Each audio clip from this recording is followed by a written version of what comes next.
Travis and Jason Kelce were overcome with emotion as they tearfully read their father Ed Kelce's heartfelt obituary for his beloved partner, Maureen Maguire, during a soul-stirring moment on the New Heights podcast.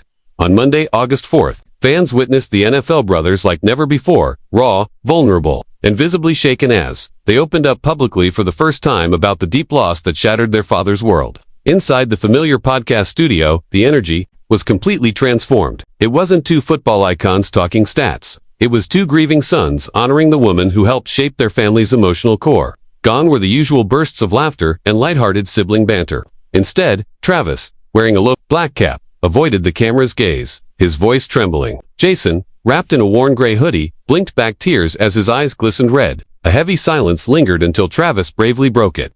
"This past week has been one of the hardest weeks of our lives," he said softly.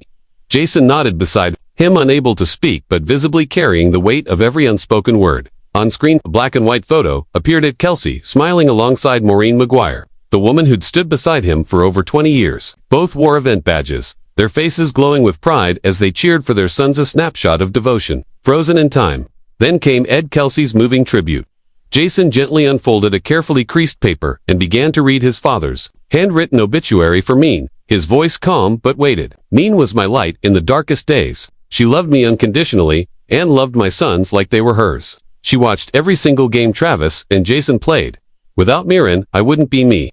Jason's voice cracked, and he paused, brushing away a tear before Travis stepped in, his voice softer but no less heartfelt. "She always called me her good boy who causes trouble. Every time I scored, she'd text me, 'You've broken my old heart again, Travis.'" They both chuckled through the pain, tears glimmering in their eyes.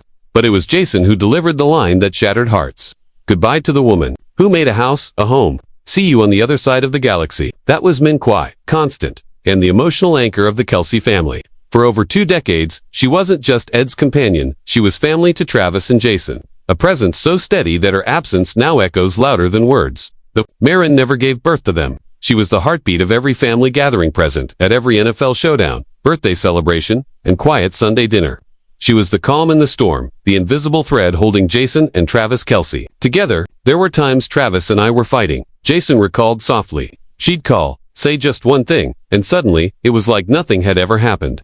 Travis nodded, eyes glassy with emotion. "She didn't need big speeches, just one look, and we knew. We knew we were loved and that somehow, she was always right." Then came the moment no one expected. Travis pulled out a letter, a handwritten message from Mirren sent before her hospitalization. As he unfolded it, his voice wavered. "My boys, don't be sad if one day I'm no longer here. I lived a full life the moment I could call you my sons. Keep loving each other, protect one another, and know I'll always be there in your hearts." In the roar of the crowd, Jason couldn't hold it together. As the words hung in the air, he turned to Travis. No words, just a nod, to brothers silently vowing to carry her legacy forward. And then, for nearly a minute, they said nothing. The silence wasn't empty, was sacred, quiet, powerful tribute to the woman who gave them more than love, she gave them each other. Only the sound of steady breaths, soft finger taps on the table, and a heavy stillness filled the New Heights studio, an atmosphere never before felt on the show.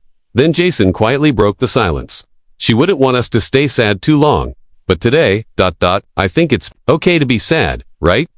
Travis nodded slowly, his voice barely a whisper. "Today is hers." One fan commented, "It doesn't matter if you're an NFL superstar or just someone watching from home. Losing a mother figure hurts the same. My heart is with the Kelce family. Travis and Jason, we'll keep cheering for her." As the episode neared its end, Travis leaned in, speaking his final tribute. "This isn't just to remember Mirren, it's to thank everyone who ever showed her kindness, even if only once. She lit up every room, every stadium, and now, in every game, we'll carry her in our hearts." Jason turned to the camera, eyes red but voice steady. "She never wanted the spotlight, but today, she deserves to be seen." The fearless Philadelphia Eagles icon, usually armored in intensity, now wore only a simple gray shirt, his voice lowered with grief and grace. "I don't even know how to begin thanking everyone," he said. "But one thing I do know, we're not alone." He spoke of the thousands of notes, hand-signed letters, floral tributes, and digital memorials sent from across the globe. From longtime friends who met Mirren back in 2015 on the sidelines to children as young as 10 who only discovered the Kelces through a Super Bowl screen, every single message mattered. Every one, like Mirren, left a mark that will never fade. My family felt seen, supported, and surrounded by love, and that was nothing short of magical. Travis, usually the vibrant spark of every episode, was noticeably still, his energy softened by grief. He spoke about the quiet hours after their first tribute aired, when the comments began pouring in.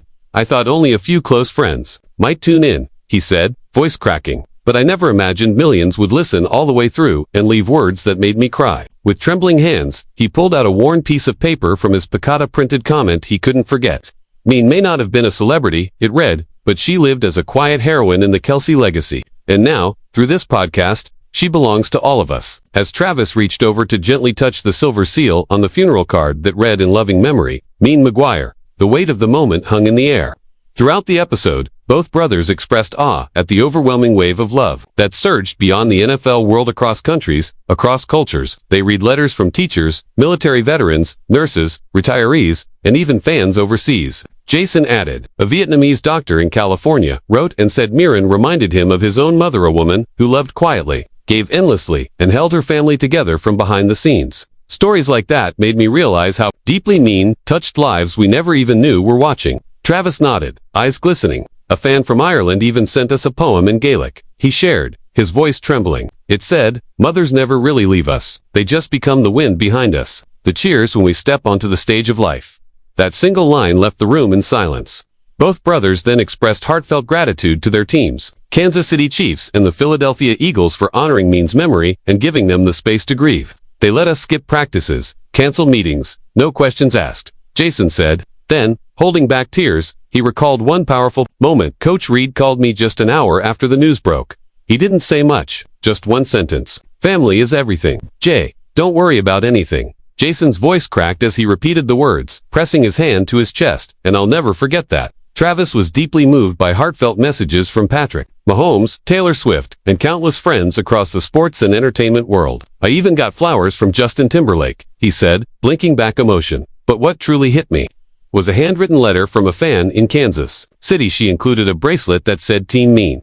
She wore it all week." Then came a powerful moment in the podcast. Jason and Travis together announced the launch of the Maureen McGuire Foundation, a nonprofit dedicated to supporting stepmothers and women in blended or multicultural families. Jason said, "Mean never needed the spotlight, but if we can shine it on women like her doing the quiet, invisible work we know, she'd be proud." Travis added, "She once told me, a family doesn't have to be perfect. It just has to love each other. This foundation is our way of passing that love forward, especially to those who never hear the words thank you." And then, with reverence, the brothers played a voice recording from Ed Kelce, captured just days earlier. His voice quivered as he spoke. "I lost Miran, but not my memories. I lost a life partner, but not the love we built.